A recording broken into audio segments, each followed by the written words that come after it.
ठीक है, मैं लिस्ट तो ले लूंगा। दूसरी बात है, मेरा एक सवाल था जिसमें विभाग का उत्तर है कि विस्थापन, भूमि अधिग्रहण, वन भूमि बाधा उत्पन्न होने के कारण जो परियोजनाएं लंबित हैं उनको पूर्ण करने में समय लग रहा है। तो मैं मंत्री महोदय, मैं यह कहना चाहता हूं, अभी ठीक पहले माननीय सदस्य सविता महतो जी भी विस्थापन की बात कर रही थी, वो भी चांडिल डैम से संबंधित था। तो मेरा कहना यह है कि जब भी कोई डैम का निर्माण होता है, जलाशय का निर्माण होता है, उसमें किसानों की जमीनें जाती हैं, 100% जमीनें किसानों की होती है। लेकिन जब डैम का निर्माण होता है, उसमें जब पानी की सुविधा देने का काम होता है, तो हम लोग बहुत आसानी से उद्योगों को पानी पहुंचाते हैं। जैसे हमारे टेनूघाट डैम का पानी बहुत आसानी से हम लोग सेल बीएसएल को देते हैं, हम कोणार्क डैम का पानी डीवीसी को देते हैं, हम डिमना डैम का पानी टाटा को देते हैं। तो फिर जब किसानों की बात आती है तो इतनी सारी अड़चनें क्यों? क्या इस राज्य में किसान होना अभिशाप है?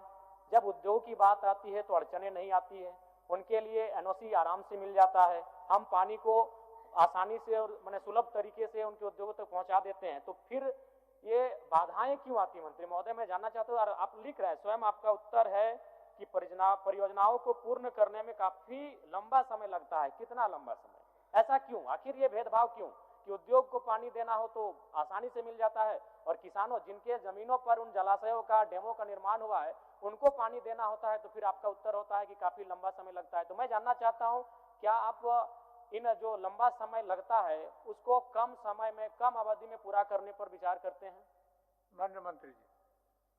अध्यक्ष महोदय, पहले नहर के लिए हम लोग को बहुत जमीन लेना पड़ता था, जिसमें दिक्कत था। अब हम लोग यूजीपीएल सिस्टम से काम कर रहे हैं। पीटाण में एक बड़ी योजना, झारखंड का पहली योजना है, जिसमें 120 गांव 20 तालाब में हम लोग पानी स्टोर करेंगे। और जहां तक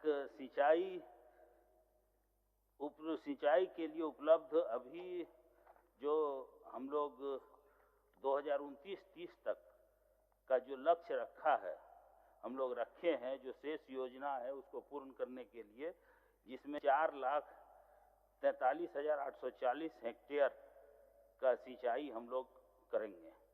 और कहीं कहीं कुछ बाधाएं हैं, उस बाधाएं को दूर करने के लिए हम लोग यूजीपीएल सिस्टम ला रहे हैं, जिससे हम लोग को किसान का जमीन लेने नहीं पड़ेगा। अंडरग्राउंड पाइपलाइन से हम लोग पानी किसान के खेत में पहुंचाने के काम करेंगे।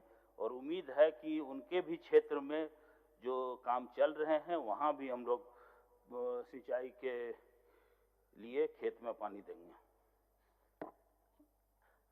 2029-30 मंत्री महोदय जी, मैं आशा करता हूं, बिल्कुल मेरे क्षेत्र को नहीं, सबसे ज्यादा लाभ आपके क्षेत्र का मंत्री महोदय। पुनासी जलाशय परियोजना जो देवघर को लाभ मिलेगा, अजय बराज परियोजना से देवघर जामताड़ा को लाभ मिलेगा, और गुमानी बराज परियोजना से पाकुड़ और साहेबगंज को लाभ मिलेगा। तो संथाल परगना विशेषकर लाभान्वित होगा।